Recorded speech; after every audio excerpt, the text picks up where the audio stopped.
Oke, halo teman-teman. Jadi aku mau jelasin tentang praktikum 11. Jadi di modul yang ini itu udah pakai SQL. Jadi setelah kemarin kalian belajar tentang cara untuk kita merancang eh, skema, bukan kayak ibaratnya kalau misalkan arsitektur kalian udah punya sketsa untuk bikin bangunan gitu.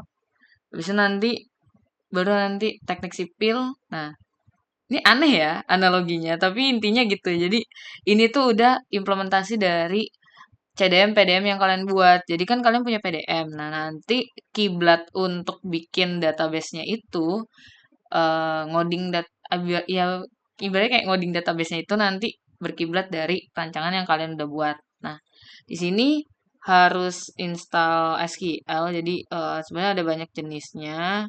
Database itu ada PostgreSQL, terus ada MariaDB, sama aja sih sebenarnya. Terus ada MongoDB dan lain-lain. Tapi di sini kita pakainya SQL dan basis data teori juga pakainya SQL biasanya. Nah, buat pakai SQL itu bisa tiga sih rata-rata. Pertama itu tiga yang aku maksud itu tiga tools. Jadi pertama itu ada Laragon. Jadi kalian bisa download aja lah, ketik Laragon download. Nah, nanti bakal ada website ini, nanti kalian tinggal download aja. Habis itu ada juga yang pakai XAMPP biasanya. Nah, XAMPP ini udah lama banget sih, dan dia tuh termasuk usang kalau aku sebutnya karena apa ya, di sini XAMPP ini sebenarnya lebih gampang. Cuman dia tuh suka error nih ya. Nah, di sini ada SQL shutdown kan. Nah, ini tuh biasa kelemahan XAMPP itu dia suka error softwarenya. Jadi kalau misalkan udah error kayak gini harus diinstal ulang terus nanti database-nya tuh ke reset gitu, kehapus gitu dan itu agak ribet gitu. Jadi apa lagi ya? Satu lagi ya, ada namanya SQL Workbench. Nah, ini sebenarnya yang ngebedain tiga ini itu sama aja sih sebenarnya, sama aja kayak kalian buat bikin codingan Python itu pakai VS Code atau mau pakai tools lain. Jadi beda text editor aja, tapi intinya yang kalian coding itu sama-sama Python gitu. Terus kalau misalkan udah install, ya aku rekomendasiin Laragon karena lebih gampang dan di basis data teori itu juga Pak Taufik tuh nyaranin Laragon. Ini kalau misalnya udah install, kalian klik start all aja.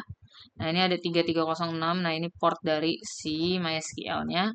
Nah, habis itu nanti klik database dan klik open. Nah, ini udah masuk nih. Nanti kalau misalkan kalian boleh install, itu nanti ada tulisan MySQL. Ini aja kan MySQL. Terus nanti kalian bakal lihat yang kayak gini-gini. Aduh, pusing ini apaan sih gitu. Nah, jadi di Laragon itu strukturnya ini aku kasih contoh project website aku. Jadi di sini strukturnya ini tuh database. Terus nanti kalau kalian klik itu dia bakal muncul tabelnya. Nah, seperti yang kalian tahu satu tabel itu setara dengan kalau misalkan di PDM itu satu entitas. Nah, mana ya? Aduh salah. Ya, satu entitas. Jadi, sini berarti kalau misalkan ada satu, dua, tiga, tujuh tabel, berarti sini nanti ada tujuh baris tabelnya. Nah, nanti kalau kalian klik tabelnya, nah ini ada struktur tabelnya, terus ini atribut-atributnya maksudnya, tipe datanya, panjang tipe datanya, itu kiblatnya dari mana? Dari si PDM yang kalian sudah buat dan pelajarin kemarin, sama primary key-nya dan lain-lain. Nah, terus ini ada allow null. Ini allow null itu kalau misalkan ibaratnya boleh kosong gitu, boleh null. Null itu boleh kosong. Nah, di sini nanti kalau kalian klik data itu dia bakal munculin isi dari database-nya. Itu secara simpelnya dari Laragon. Nah, terus dan ini database-nya, ini tabelnya, ini isi data dari si table yang kalian punya. Nah, di sini karena kita masih di DL, jadi apa ya? Oke, pertama buat eh, nambahin query. Jadi di sini query SQL nanti kalian klik ini aja set. Nah, ini bakal nampilin kosong gini kan. Nah, nanti kalian ikutin aja yang ada di sini. Ini semua udah lengkap banget. Jadi, oke, DDL itu apa sih? Jadi DDL itu fokusnya simpelnya lebih ke eh, struktur dari database dan tabelnya. Ya, jadi di sini kalian bisa create table, create database. Create itu berarti bikin. Jadi lebih ke strukturnya, mulai dari database-nya, terus tabelnya ini ada atributnya, dia primary key atau enggak. Nanti kalau misalkan primary key, ketik aja primary key. Terus apa ya, tipe datanya dan lain-lain. Nah, alter ini dia modifikasi. Kalau misalkan kalian mau ngubah nama table, ya, ataupun nambahin kolom di tabelnya. Ya, kolom itu sama aja sih kayak atribut. Ya, mau modifikasi tipe datanya dan lain-lain itu pakai alter gitu. Nah, kalau drop ini ngapus. Udah sih, literally beneran ketiga ini aja. Tapi kalau kalian mau secara detailnya, kalian bisa explore dari sini sih. Bentar. MySQL syntax. Nah, di sini Web3School ini itu lengkap banget karena biasanya dipakai buat eh, angkatanku belajar sih. Jadi di sini yang berkaitan dengan database terus ini buat eh, kalau ini hitungannya kayak DML sih udah DML gitu. Nah, ini lengkap banget sih semua sintaks SQL tuh kalian bisa cari di sini. Terus contoh-contoh. Nah, contohnya buat ngejalanin query-nya. Jadi query itu apa sih? Query itu sebenarnya ya sama aja sih kayak sintaks SQL sih itu. Nah, jadi misalkan kalian mau bikin database. Nah, ini kan udah ada ikutin aja yang ada di modul semuanya. Habis itu, nah misalkan di sini kita coba satu ya, secara realnya. Nah, kalian harus bikin database namanya by store name. Nah, ini nanti nyesuaiin aja sama kalian name-nya. Nah, terus buat cara ini kan udah ada nih sintaksnya untuk membuat database. Buat cara jalanin sintaksnya gimana? Nah, ini tinggal klik kanan aja, terus klik eh, run. Run ini berarti semua sintaksnya bakal jalan. Kalau run selection ini kalian misalkan select baris pertama aja.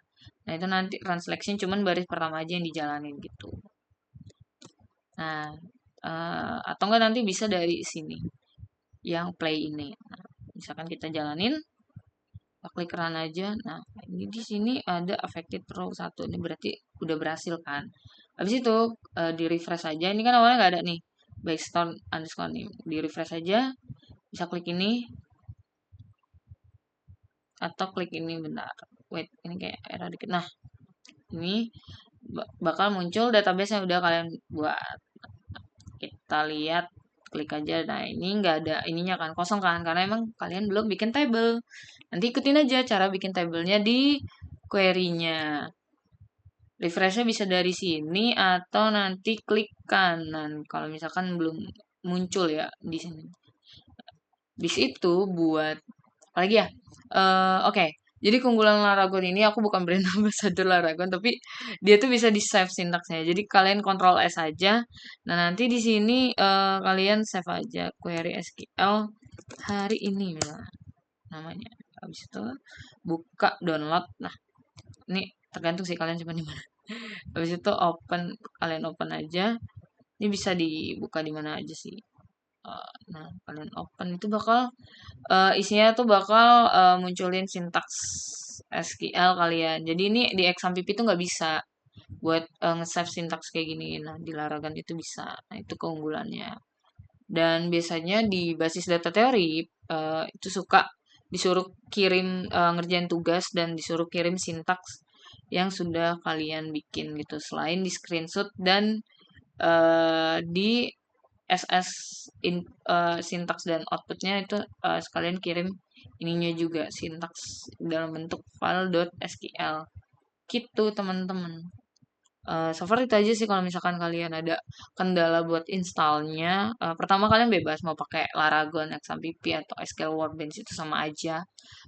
Yang penting sama-sama SQL database yang kalian pakai. Terus kedua kalau misalkan ngalamin error waktu installnya itu info aja by chat ke aku nanti aku bantuin buat instalasinya. Oke, semangat teman-teman.